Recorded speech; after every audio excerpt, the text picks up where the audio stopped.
암호화폐가 최근에 굉장히 큰 조정을 겪게 되면서 많은 분들의 심리 자체가 좀 불안해지는 시점인데요.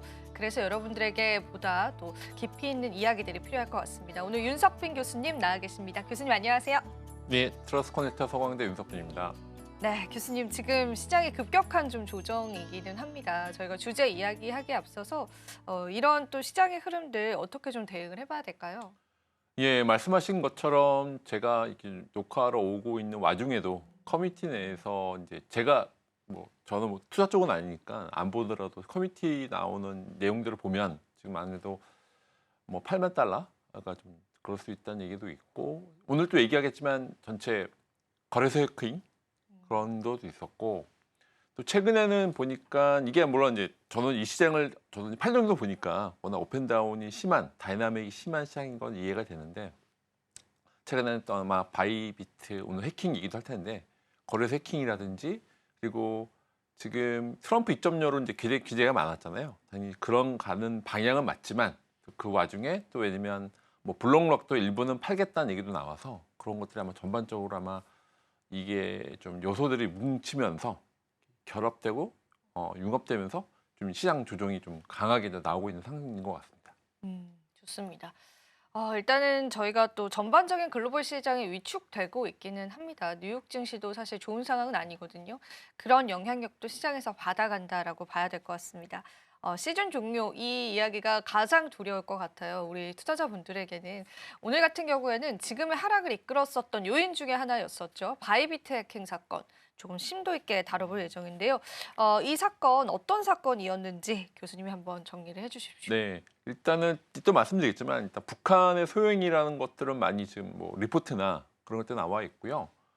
이따 또 말씀드리겠지만 굉장히 오랫동안 준비를 많이 한 것 같아요. 이게 멀티시그 얘기 또 말씀드릴 건데 사실 이게 이드름 자체에 대한 해킹이라기보다는 제가 오늘 또 이따 또 말씀드렸지만 거의 이 사람을 이제 접근한 거예요. 그래서 예를 들면 제가 또 말씀드리겠지만 고액 연봉으로 내가 회사를 소개시킬게 해서 속여가지고 네. 그리고 이렇게 탈취한다든지 그렇게 돼가지고 굉장히 북한이 했던 거고요. 일단 전반적인 말씀을 드리면 북한 해커 조직으로 추정되는 라저스 조직인데요. 바이비트 거래소를 대상으로 대규모 해킹을 실행해서 약 5.7조 원 상당의 이더리움 암호화폐가 탈취되었고요. 이게 거의 역대 3위 정도 규모예요. 굉장히 큰 규모에서 그래서 아마 투자자들이 많이 좀 난감했을 텐데 그래서 이런 해킹 소식 이후에 투자자들이 자금 인출을 시도해서 좀 많이 자금이 많이 빠져나가 있어서 이더리움을 치면 거의 약 40만 정도 돼서 이더리움이 설치돼서 굉장히 큰 금액이죠. 일단 금액으로 따지면 거의 지금 5.7조 원 정도 상당히 된다고 하고요. 우선 방식은 이제 바이비트의 이제 콜드 월릿이라고 하는 오프라인 자정서에 이제 공격 받아서 자금이 해커의 주소로 이전됐습니다. 이게 약간 2025년 2월 20일 정도 기준이 발달됐고요. 그래서 말씀드렸지만 지금 상세 리포트가 사실 오늘 나왔어요. 그래서 오늘 나와서 저도 약간 읽어보다 왔는데 보면은 북한이 이제 라즈로스가 한 게 맞고 말씀드렸지만 이게 그 멀티식을 해서 여러 사람이 이제 그 사인을 해야 사인 서명을 해야 이제 진행되는데 그거 한 명 한 명을 다 꼬신 거예요. 앞으로 내가 높은데 고액 연봉을 해줄게 꼬셔서 그 직원이 클릭한 순간부터 하나하나 격패해 나가서 굉장히 오랫동안 저도 보고 좀 굉장히 놀랐어요. 그러면은 그 검증자라고 하나요, 저희가 그분들을? 그분들이 많은가요, 인원이? 그러니까 그 안에서 이제 네. 그 일종의 이제 프라이빗 키 관리하기 위해서 멀티시그라고 해서 그걸 했는데 그 직원들 관리하는 가버넌스가 있었는데 그 한 명 한 명을 다 깬 거예요. 도장 깨듯이. 그래서 북한이 이제 오랫동안 준비한 것 같아서 야. 그래서 이게 말씀드렸지만 거래소로 가는 부분들은 이제 가버넌스 차원에서 보면 이제 그 이제 흔히 말하는 키 관리죠. 그 키 관리하는 자체가 있는데 제가 이제 자료를 보고 왔는데 놀랬던 거는 진짜 한 명 한 명을 다 이게 조사를 해서 이메일을 보낸 거죠. 앞으로 바이비트 거래소니까 더 내가 높은 고액 연봉 인대를 옮겨줄게 이렇게 속여서 그 직원이 이제 속여서 꾸임이 넘어가서 클릭하는 순간에 약간 탈취한다든지 이런 식으로 굉장히 멀티 시그하는 것들 이제 그 한 명 한 명을 다 마치 도장 격파하듯이 격파한 거예요. 그래서 이런 것들에 대해서 라자러스 그룹 연관성이 있어서 북한에 대한 이따 또 말씀드렸지만 일단 개요에 대한 건 이걸로 마무리하고 또 뒤에 또 말씀드리도록 하겠습니다. 좋습니다. 이게 사실은 정말 많은 또 노력이 필요했었던 해킹 사건이다라고도 알려져 있더라고요. 사실 우리가 또 콜드 월렛을 믿었던 분들이 많으셨을 텐데요. 콜드 월렛 역시도 이제 거래소와 연결되는 순간 해킹의 대상이 될 수 있다라는 게 또 시장에서는 그 놀라운 부분들이 있었던 것 같습니다. 보안에 관해서도 많은 문제점이 제기되고 있는데 이게 북한의 소행이다라고 하는 근거는 어떻게 될까요, 교수님? 그게 이제 쉽게 말하면은 전체 이 트랜잭션 패턴이라고 하죠. 즉 패턴이라는 게 옷에 있는 패턴처럼 그 트랜잭션 패턴을 분석했더니 해킹된 자금 이동 경로가 과거에 라자러스 그룹의 활동과 이제 유사한 게 있고요. 그래서 스마트 계약 취약점 약용을 해서 북한 해커들이 주로 사용하는 소프트웨어 결함 공격 방식이 확인되었습니다.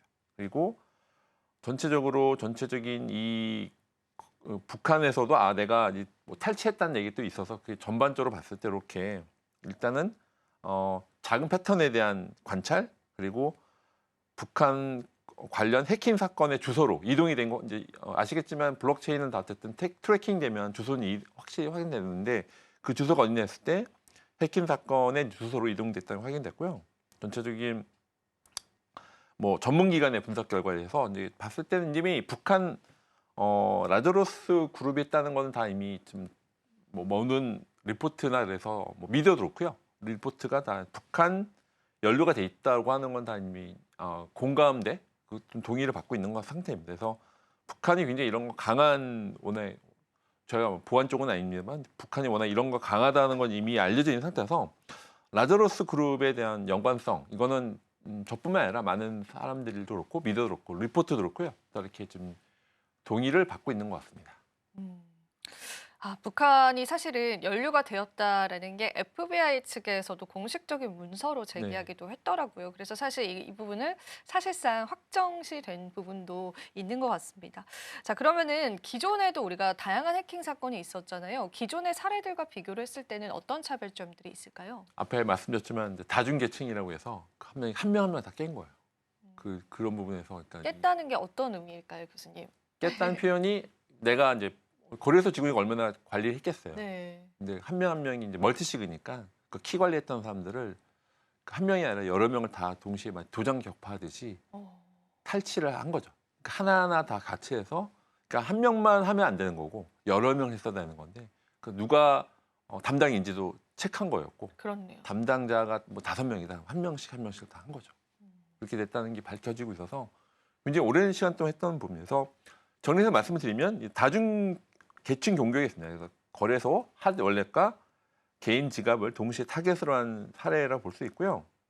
그래서 바이비트가 원래 머신러닝 AI로 거래 탐지 시스템이 있었어요. 근데 그것도 우회를 해서 굉장히 그런 게 준비돼 있었고 뭐 전체 해킹 자금 일부가 덱스를 통해서 세탁이 되기도 해서 사실은 굉장히 이런 것들이 기술이 되게 정교하다 그럴까요?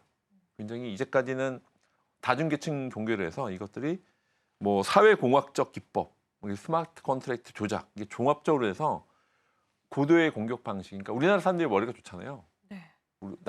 우리나라 대한민국만 머리가 좋은 게 아니죠. 북한도 머리가 좋은 거죠. 그런 것들에 대해서 물론 이제 머리 좋은 걸 해킹으로 써서 문제가 된 건데 그래서 이런 기술의 정교, 뭐 규모라든지 기술적 정교함이라든지 신속하게 작은 섹터는 이런 것들이 굉장히 북한이 오랫동안 준비해왔고 바이비트 굉장히 큰 거래소 중에 하나예요.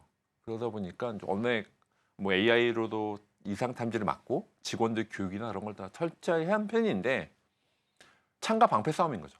지키려는 사람과 하고 공격 싸움이어서 이번에는 라자러스가 하루 이틀 준비한 건 아닌 것 같습니다. 오랫동안 그래서 누가 담당자인지 그리고 제가 아까 잠깐 말씀드렸지만 그 직원한테 꼬신 거예요.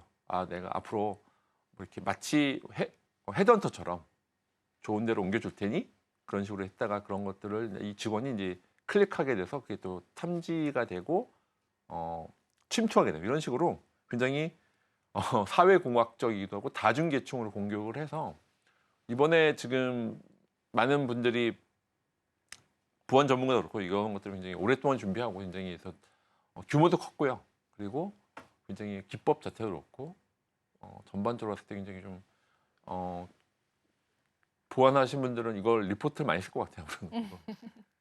지금 사례가 그러니까 이 데이터 자산하는 분들이 마음이 아프죠. 이것 때문에 해킹되고 지금 이것 때문에 좀 가격 여파가 좀 큰 편인데 현재는 이제 사회공학적 법 그리고 또한 기술적인 부분 관점에서 보면 굉장히 좀 이례적인 부분이 있다라고 말씀드릴 수 있을 것 같습니다.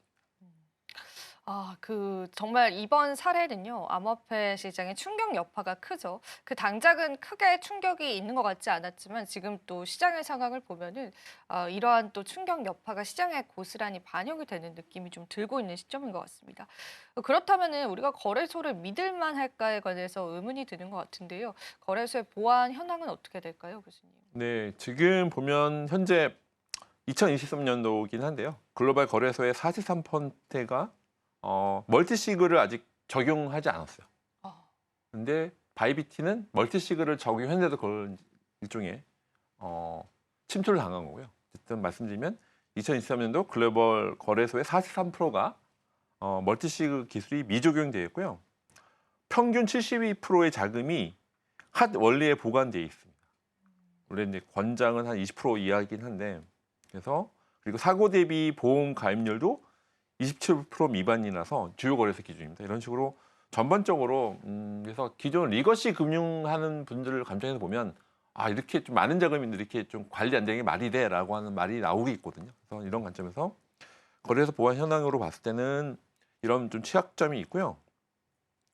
그래서 멀티시그 지갑이 사실은 아까 말씀드렸지만 43%가 미종교였는데 바이비티는 그거를 적용했는데도 불구하고 이번에 북한의 기술로 인해서 이게 어쨌든 침투가 됐던 거라 볼 수 있고요.